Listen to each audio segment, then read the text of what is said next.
proyecto na aqui tá muito importante. Algum tempo atrás, nós estamos tendo imenso projeto aqui para jovem ang denkia e atualmente nós temos jovem que está muito contente para coisa aqui, está na Itália, caminha. Foi o momento que ela saiu fora de aqui, ela tem a oportunidade para participar de projeto na Itália, caminha está assim trabalho voluntário, mas à vez também está enfocando riba sua parte, parte de música.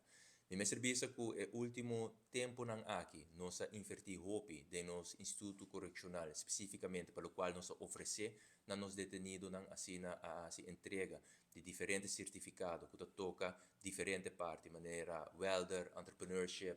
parte de business, parte de cifra, pero também nós temos recém ainda o curso de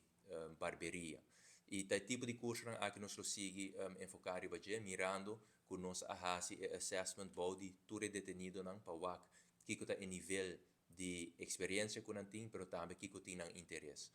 Banda de essa aqui também na setembro nós manda carta para a Holanda e nós a compreender que a petição que nós entregar a acordo aprovar. Então, isso aqui está praticamente para 3 projetos, 2 projetos que enfocar mais riba gedetineerde zorg, para de forma aí nós por garantizar não somente mais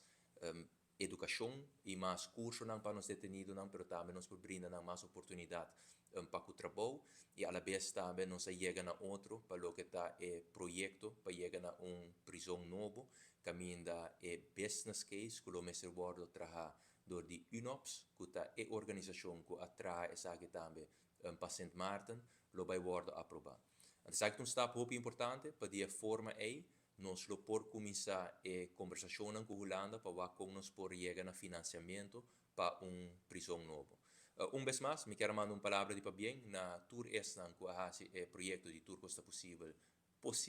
e muito em particular na tour tradona de Kia, porque sem não esforço nenhum projeto de Kia porta exitoso. De maneira como nós lo quer fazer aqui a base de business case está com manutenção também lo pode incorporar dentro do projeto e de forma aí nós não lo mestre presupuestar cada vez fundo para a manutenção e nós lo por garantizar que a prisão está queda em bom estado e por motivo aí nós lo escolher tem nos preferência para ser no mesmo sítio tem suficiente terreno caminha vou por fazer também pois vou por tra parte novo afdeling quebra afdeling bio e hasi traspasso de preço na hora de afdeling novo de forma aí por